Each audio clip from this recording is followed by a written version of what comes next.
All right, Angie, I didn't know if you want to go ahead and introduce yourself and get things kicked off. Yeah, so my name's Angie Bailey. I'm the acting director of the Broadband Infrastructure Office. We're part of the North Carolina Department of IT here in North Carolina. And we work very closely with Center for Geographic Information and Analysis, which Ben is an amazing member of. And so, Ben, do you want to introduce yourself and then I'll jump in? Sure. I'm Ben Shelton. I'm the project manager for the North Carolina Center for Geographic Information and Analysis. I've been with the state of North Carolina for about seven and a half years now, with about 4 of that focused on helping the Broadband Infrastructure Office, our neighboring office there, to kind of help them with their mapping needs and also kind of handle some imagery projects on the side a little bit. But yeah, so thanks to NSGIC for having us and selecting us to come talk to you all. It's a prime subject right now with the pandemic and, the previous topics that were discussed, and broadband connectivity and how that plays into that is really put a lot of focus. And that's why we're here today. We don't have all the answers, but, we'll share our experiences and hopefully we can, build things together going forward. So I'll go ahead and turn it over to Angie. If you have the slides ready, you can go ahead and get kicked off. Let's see, make sure everyone can see them. So I hope you all can see the slides. So again, with the Broadband Infrastructure Office in North Carolina, we are part of the North Carolina Department of IT, as is CGIA. Angie, real quick, can you Yes. put it into the presentation mode? So it's hard to see on the screen a little bit. Okay, let's see. All right, does that work? Can you all see it? We're just still seeing the slide deck.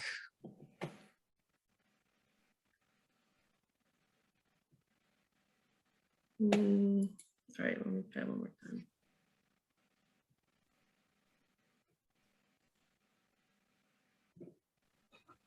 The little icon down there by the Zoom bar. Yeah. Let's see. All right. So you don't, okay, sorry, let me try sharing a different way.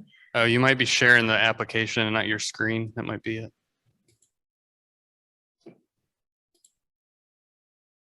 There you go. That works. How about this? Okay, sorry for the delay, everyone. So the Broadband Infrastructure Office, we've been part of the Department of IT since about 2015. Before that, we had a broadband office established in our Commerce Department. And we've had a state broadband authority in the state for about 20 years. But things are changing, a lot is shifting. Just this summer, DIT launched a broadband division within our agency and established a new Office of Digital Equity and Literacy, because we wanted to make sure to stress the importance of, adopting the infrastructure, adopting the technologies, not just building it out. So that's a new exciting effort in the state. Traditionally, our focus areas in the broadband office have been, having a state broadband plan, data collection, analysis, and mapping. We've had an active technical assistance program working directly with communities on broadband planning. We do have a last mile grants program to build out infrastructure to unserved households. And of course, our digital inclusion background, which is now a partnership with our new office. So we've had a long-standing broadband effort in North Carolina, and we've always, even over the 20 years, have worked closely with our partners at CGIA. So over the years, so what's complicated about broadband mapping is that it's a private sector infrastructure, of course, typically private sector infrastructure. And so some of our providers consider, some of the data is considered proprietary, to get into those types of issues. Sometimes there's challenges with, if you've had infrastructure in the ground for 20 years, do people really know where it is? If you had your poles in the ground before we had, new apps that track the exact geolocation of that pole, we know where our poles are. And so I think that, we've got mergers and acquisitions in that private sector space. So part of it is just the providers themselves knowing where the infrastructure is. Over the years, we have mapped at the infrastructure level, we have mapped at the coverage level. There's fixed services, there's mobile services, And so there's a kind of, it's, you know, it's a huge topic. And just a little bit more in history, I'm trying to keep moving, but, you know, back from 2010 to 2014, the states actually mapped directly under the NTIA at the US Department of Commerce. We collected data directly from service providers on broadband coverage. That process was then moved to the FCC, and the FCC is now looking at how to improve their processes to be more granular through their new digital opportunity data collection program. And so that's a really important part, is to figure out now how at the state level, how our work will tie with what the FCC is working towards. And just as far as our work at the bio office in particular, in 2018, we launched a new state broadband grants program, which is building out, incenting providers to build out to individual households and businesses. It is a location level program. And so we really realized that we really needed location level data to do that. And then we're seeing the same thing as we look towards this new American Rescue Plan funding and building out with those dollars. So that's kind of where we are super broadly. Our GREAT grant program that is growing rural economies with access to technology. And so this is a kind of a picture of our GREAT grant awards to date since 2018. We have collected data. So we've had 3 rounds of grants. Our round 1 grants were mapped at the census block level. Our round 2 grants, we moved more to the parcel level. And our round 3 grants, we have moved more to the address level. And so we've tried to get more and more granular. The grants are based on building to a particular number of locations for a particular price. And so it's really important. That's how they're scored and awarded. So it's really important that we know the exact locations that are being built to. And so I think this grant program luckily has kind of helped prepare us for where we are now with these new infrastructure dollars that are coming down. So this is just a statewide view. Here's a look at a single county. This is Duplin County in North Carolina. And it's just to kind of show that we, you know, the different levels of granularity. We did have some people that still submitting at the parcel level, some at the census block level, and then of course our latest rounds were location level. And that was using our state master address file, which Ben will talk a little bit more about. And so as, you know, for example, our 2018 round 1 grants, those folks are just closing out their construction. And so as they finish their builds, we're working to move that data to the location level. You know, this is where we built within these blocks so that then we can release the rest of the census blocks for future, to be eligible for future funding. So we're very appreciative of this program, and it's really, like I said, it's helped us prepare for the additional grant funding that we're looking at now. Right. And so I think, yeah, and this is where, go ahead. So I think our challenge now in preparing for these new ARP dollars is figuring out, you know, how to get even more granular, because we would like we anticipate these future grants to be location level grants as well. So thanks, Ben. Right, that's exactly what I was going to say is, you know, throughout this presentation, what you'll see is we start at the, you know, the wider picture, and what we're really trying to do is drill down to a household level, get a lot more granular with our information collection and how we present that data to the public. So, you know, many of you may be familiar with the FCC data, I'm sure you are, but just for everybody's kind of baseline starting point, that's where, you know, CGIA started mapping things for the Broadband Infrastructure Office. That was at the FCC level from the census block data that they derived from their Form 477 data. You know, so biannually the FCC releases this information. We all know the problems with that data. It's very overstated. If a provider you know, services one household in a census block, they're able to say that they serve that entire census block. You know, you can imagine the overstatement of the service coverage from that methodology. So as we see here, this is the latest release of the FCC data. And then what we do is we kind of categorize that and select out all of the census blocks that are less than 25 megabytes per second download, 3 megabytes per second upload. That kind of gives us a baseline of, okay, this is what the FCC data is showing as underserved. It's not adequate enough broadband in those census blocks. But we know this is way overstating coverage. There's a lot of gaps in this data. And so now what we're trying to do is really hone in, drill down to a household level, see where the gaps in this data are. How do we identify those? How do we share those out with the public and all the groups that are interested in this? So if you want to go to the next slide, Angie. So just a quick view of how that kind of works when you're looking at it, you know, zoomed in view. This green area, the census block, is showing a served census block in the FCC data, saying that it has adequate service. It's 25.3 or higher, that threshold you'll hear a lot through this presentation. And then looking at the addresses inside that census block, the blue addresses here are considered served. The red addresses are considered unserved. But if you go forward, Angie, you'll see that when you get in there and actually look what's going on at the household level, there's a lot of overlap. You know, things aren't, infrastructure is not going to align to a census block. That's kind of just a generalized feature. Well, when you look at the households, all of those red addresses in that census block that are in green, well, if you're funding projects and looking at, you know, pushing out policy or directives in that area, well, those red points inside that census block are going to be overlooked. You know, through that great grant program that we've done for the last few years, we've provided a process that providers themselves can tell us, say, okay, they have documentation, they have speed tests, they have this information that those households are underserved and they can apply for funding still. So we allowed a little bit of a stopgap for them to kind of fill in those gaps themselves. But what we're trying to do is get that information ourselves, so we're not reliant on the providers to highlight those areas. We want to be able to tell that ourselves. And if you go to the next slide.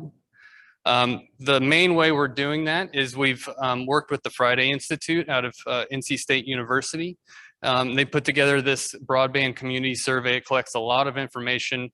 It's an online survey first, but you know, if you don't have internet, you can't fill out an online survey. So they also put together a phone survey that people can call in, answer the questions using their phone, and put their information into that community survey. And then that all gets aggregated, and then we download that from the Friday Institute, and we're able to create these dashboards and use the data on our end.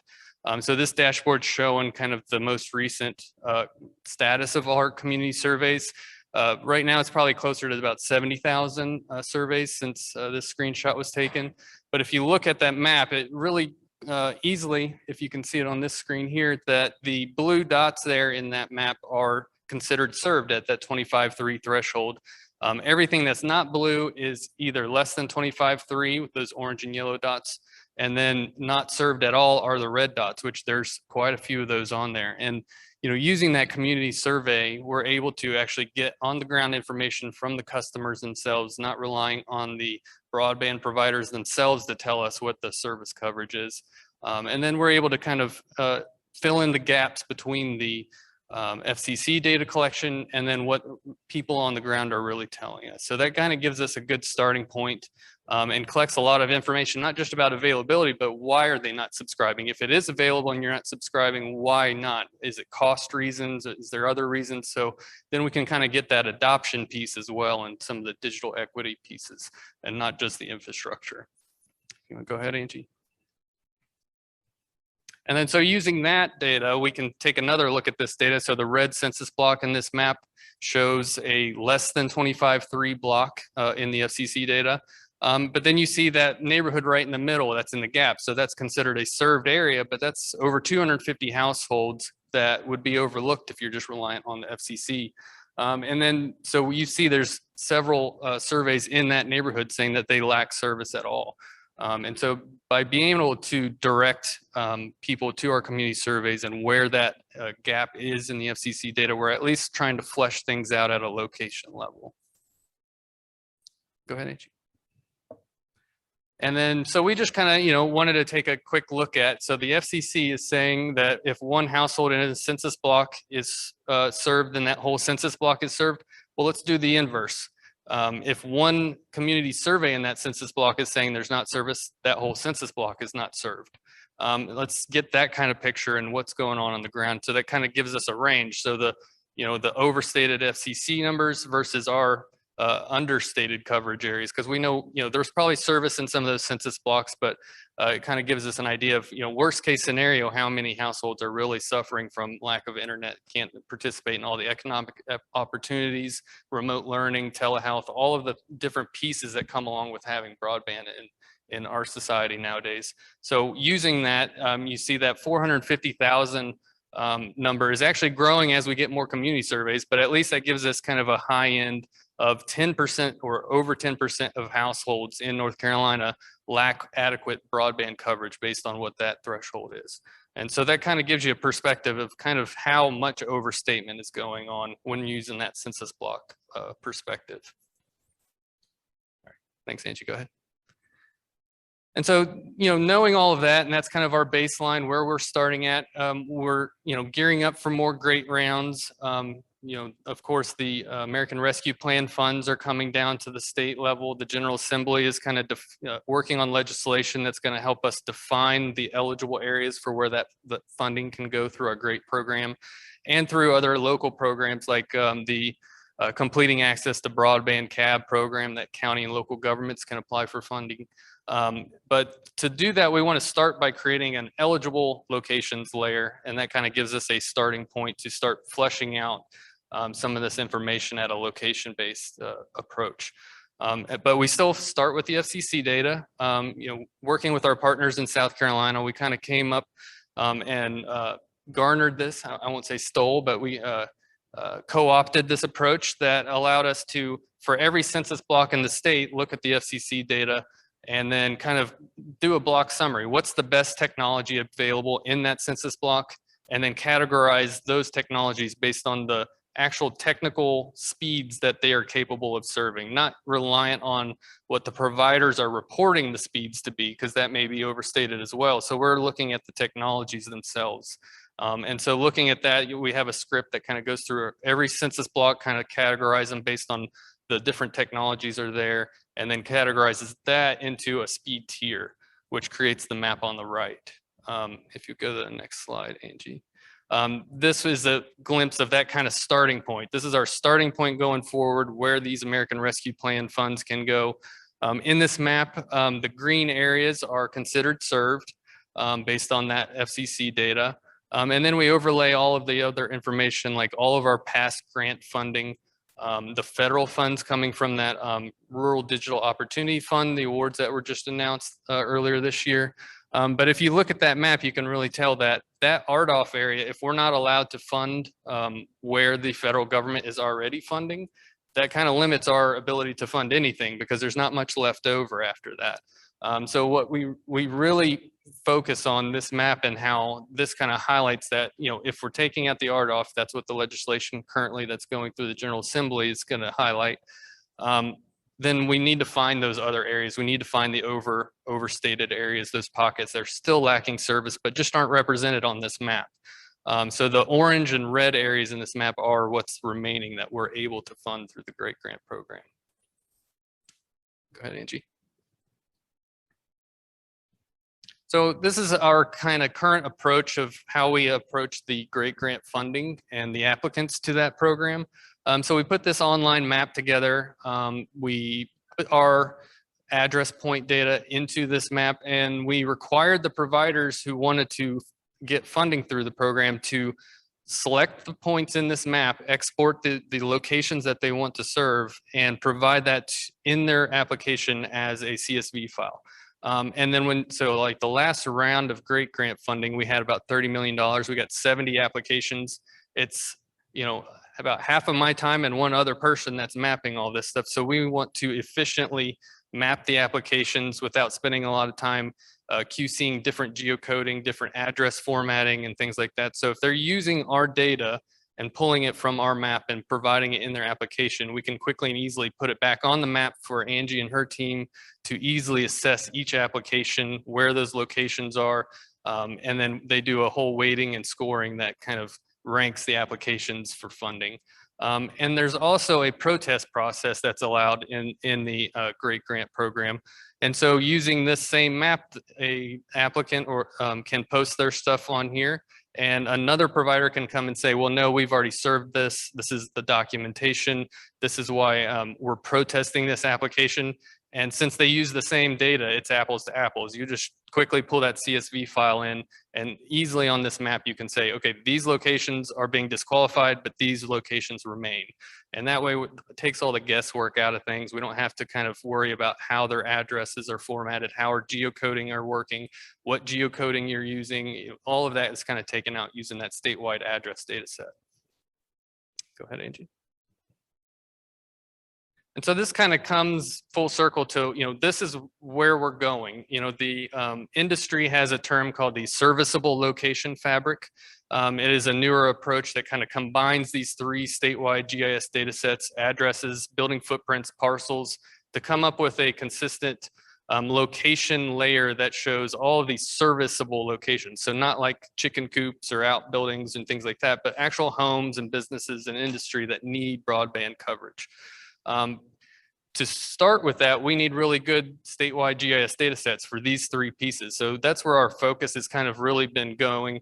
And we're using, this focus on broadband through the pandemic to kind of highlight the need for these statewide data sets, really show the value and the benefit from having really good addresses, for example.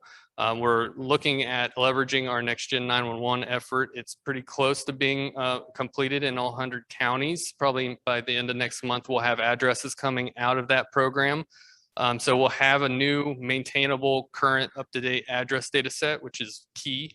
And then we also have a statewide parcel data set that quarterly counties can upload to our parcel transformer and put that information and keep it updated and maintained. So we have that parcel layer also, but we're looking at the attribution behind the parcels, and maybe there's some pieces that we can improve on, like land value, improved value, land use, things like that, that could inform that serviceable fabric whenever the industry gets to that point.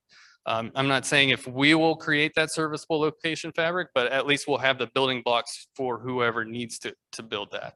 And then building footprints are key as well, because you want the address point to be inside that building footprint so that you can really know where the lines need to be run to connect that household.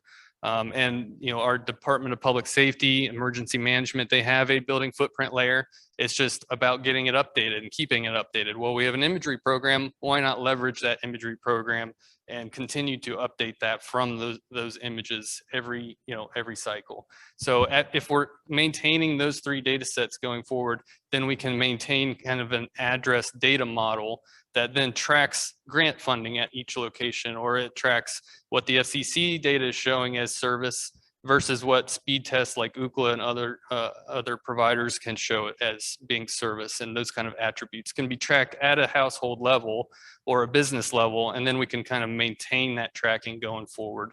And then doing so just really relies on those three data sets primarily, and they're key. So that serviceable location fabric, there has been some kind of presentations I've seen and things on it where there's kind of two approaches. There's a commercial data approach where they're relying on commercial data sources for these three data sets. Well, then that kind of limits the use of the data and the maintaining of that data going forward. Luckily in North Carolina, we're lucky to have these three data sets publicly available on NC One Map already. Well, let's continue to do that. So when we get to that serviceable location fabric and this address data model, we can put that all out there. There's so many people and groups, nonprofit organizations, state, local, county governments, regional council of governments, just broadband providers themselves. Everybody is kind of focused on this, and it takes a village. So let's get the village the same data set, so we're all looking at the same picture and defining the problem in the same terms without having to argue about what the data says. And so that's the key. And I think luckily for North Carolina, it's taken a lot of work for those three data sets to get to this point, and it's going to take a lot of work to keep it going and to get them even better. So that's where we're at. And if you want to go to the next slide, Angie. you can even just skip over this one as well. So all those 3 data sets I kind of mentioned in NC1 map already. We have an ArcGIS Hub platform. That's where that went. We're already starting to see people leveraging these data sets and this kind of approach. The governor's office put together the remote learning working group, and we are a part of that group, and we've put together this dashboard that really kind of highlights connectivity for students across the state. So we took from our Department of Public Instruction all 1.6 million student locations, and we geocoded those. And for privacy reasons, we didn't put the points on the map, but we were able to aggregate those into different levels of hex bins to provide some context of where students are concentrated in each county. And then using those concentrations in those student locations, you can look at things like where are the schools located in relation to the students? Where are the public Wi-Fi spots? If they're remote learning, how do they connect to the internet if they don't have it at home? And also just working with the partners in that remote learning working group. We have superintendents, school superintendents, we have state, local agencies. We also have providers like Verizon. They submitted all their hotspot data for the last year and a half. We geocoded those locations and put those into heat maps and put those right into the dashboard. So really easily you can see how people are connecting, where the students are, where the connectivity issues are, and kind of direct resources if you're at that local level. And then if you go to the next slide, Angie. To give context to these working group, we also put our eligibility map that I was just talking about. We put that right in there so they can see where the funding is going. If they're concerned about a certain area in their county, they can see where resources are already going in that county to hopefully resolve some of the issues. But they can see where the gaps remain and where the issues remain that they need to focus some efforts. If you go to the next one. And then we've also been trying to ingest any data we can, especially from NTIA. They're getting a lot better at putting out a lot of data sets right in ArcGIS Online where you can just pull them right into your own maps. This is their latest cellular coverage map. So we were able to take that, pull that in. This map is just showing one of the cellular providers in this county. This is AT&T. So if you're deploying hotspots that are reliant on a cellular coverage network, you need to know where those hotspots are going to work. You don't want to give them to students that they're not going to benefit from it if it's not going to connect. So we're trying to provide all the tools to these working groups and things like that to leverage this more focused and location-based approach to solving some of the problems they're seeing throughout the pandemic. So this is one use that we're just wanted to highlight. So you want to go to the next slide.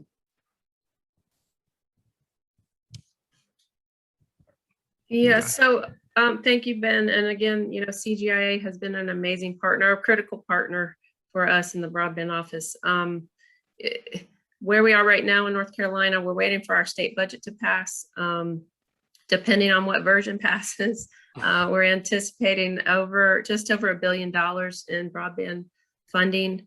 So we really are, again, with American Rescue Plan dollars, we will also be continuing the state appropriated great grant program as well.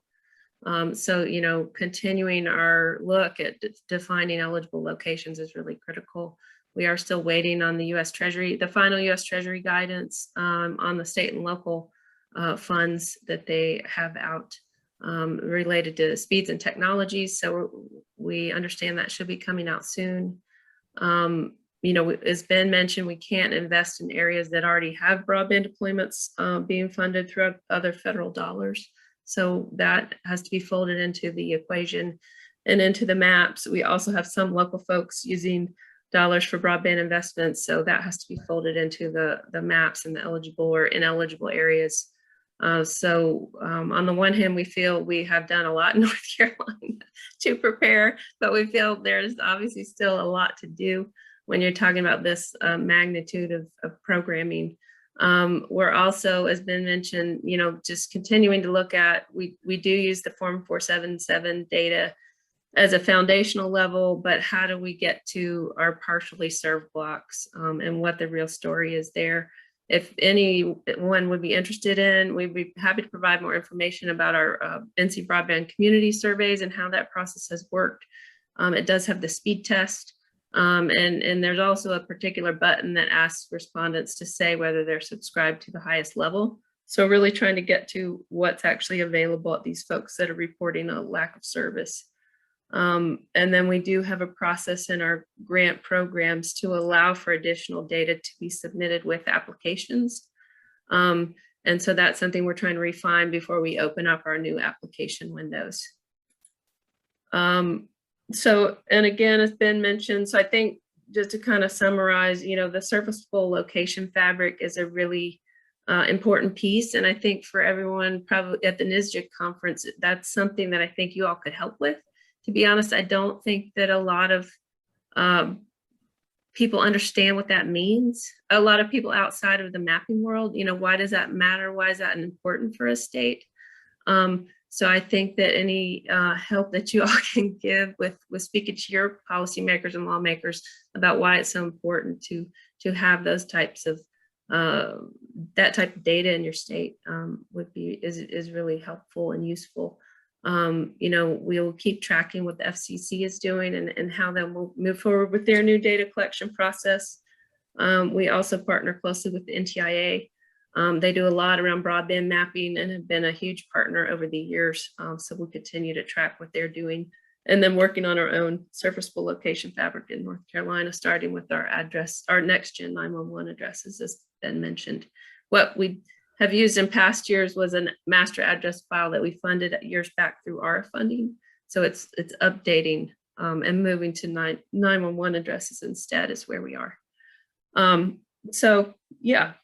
So that's a quick, sorry, it's a big topic, but that's kind of a quick rundown. And I know we want to leave a few minutes for questions.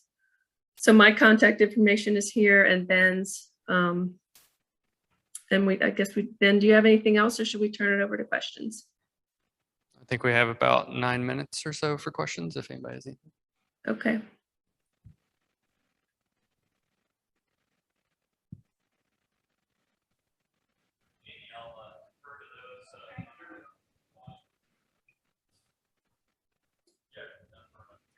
On Zoom.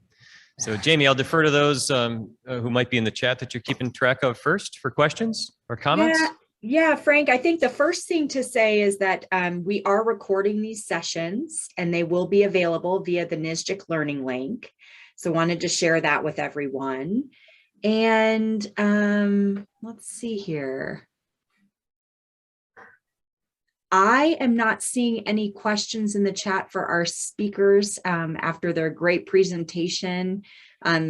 So maybe we go to the in-person folks and come back to virtual friends. Is that all right, Frank? It's fine with me. I'll break the ice.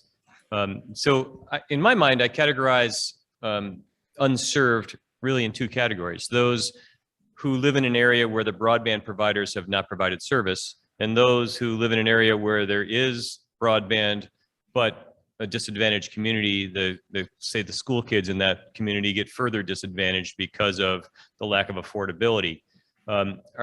Is that on the radar for public assistance or analysis? I'm just worried about deepening the digital divide having impacts on further disadvantaging kids. Yeah, so we did analyze kind of where the funding has been going. And, you know, we've been working with NC State in their Masters in GIS program. We do have a student right now who's actually analyzing, you know, redlining districts and, you know, historical redlining and how that may be impacting the digital divide, and if those districts are still kind of being underserved by these kind of services publicly. So, you know, we are trying to focus on that, and then just really keeping track of and analyzing where the funding is going. You know, we have no control over where providers apply for funding, but if we're tracking, you know, the impacts of it and what kind of communities are being funded through these programs, then we can maybe highlight the need to direct funds in a more equitable fashion.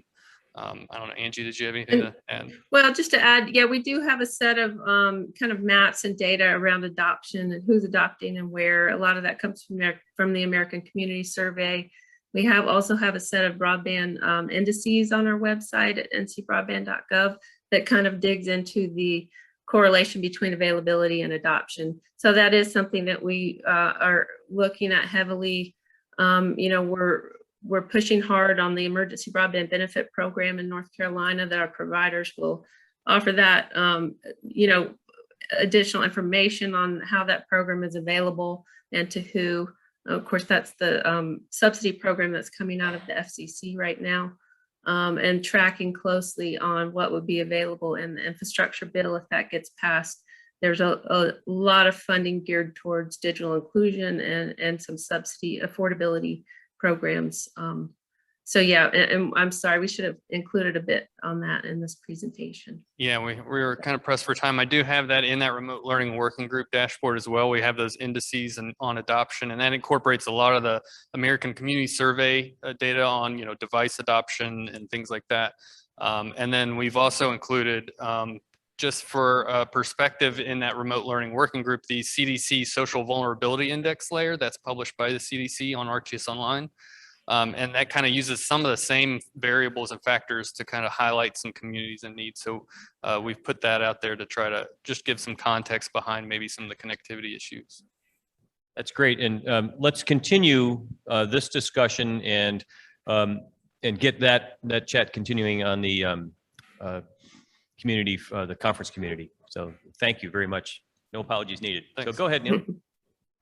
Ben, just a quick question. What's the source for your mapping of cell tower locations? I was actually sourcing that through a federal user group, ArcGIS Online community, and they've published that. We have our own tower data that we're trying to build, but it's still kind of preliminary. We haven't had time to kind of flesh that out. It's kind of still in Excel form, but we're using the data that's available on ArcGIS Online for those cell towers currently through that federal group. Frank, is there time for one more question? From virtual? Yes. Jamie Frank says yes. Great, great. Patrick, do you feel comfortable coming off mute and asking your question? It's a good one. Sure.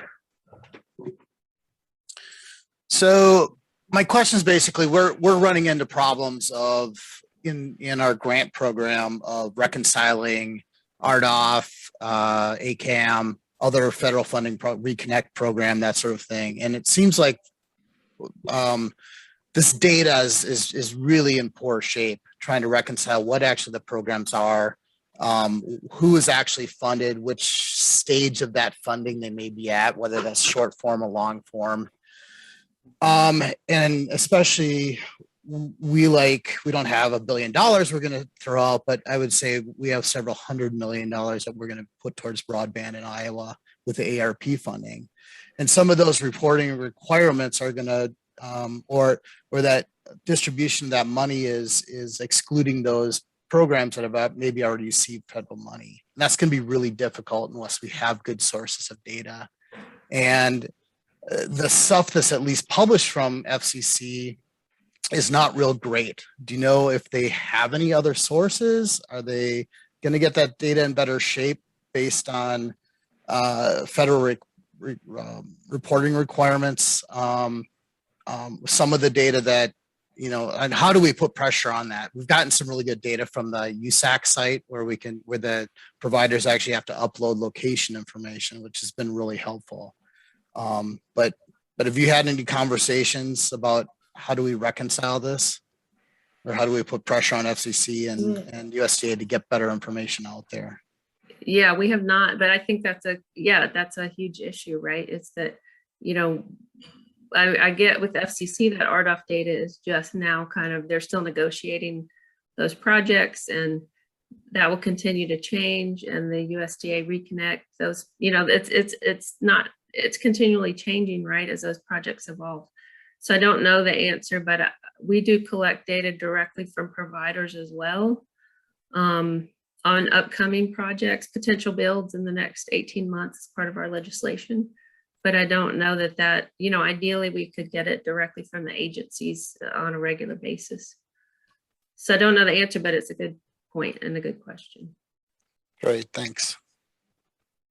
Great. So we're wrapped up on time, but Megan's been waiting patiently. So if you have a quick one and a quick answer, and I'll come up with some housekeeping. So thank you very much. Thanks. Hey, my name is Megan from Indiana. I had a lot more to say. Thanks, Frank. But I'm going to jump right to it. One of the pieces that we've seen in Indiana is an interest in enabling more health data to be shared. Obviously, right, broadband got exponentially more important with COVID. We're seeing public health institutions and some private health institutions reporting that they don't have proper coverage to send their state to send their county health data to the state. Are you also seeing that in North Carolina? So I'm CGIA is kind of situated in the Government Data Analytics Center. And part of that is they do have a health information exchange authority that's trying to aggregate. And Tim, I'm not the expert on this, so you can correct me if I'm wrong. But I believe a lot of that is centered around the sharing of data between those health systems across the state and kind of getting it into a unified system that can then be leveraged by state agencies and decision makers in the health community. Am I wrong?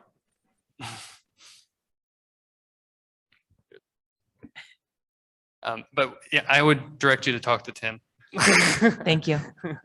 Great, thanks. And let's remember to keep the conversation going in the My NSGIC community, and let's have a big hand for Ben and Angie. Thank you. Thank you.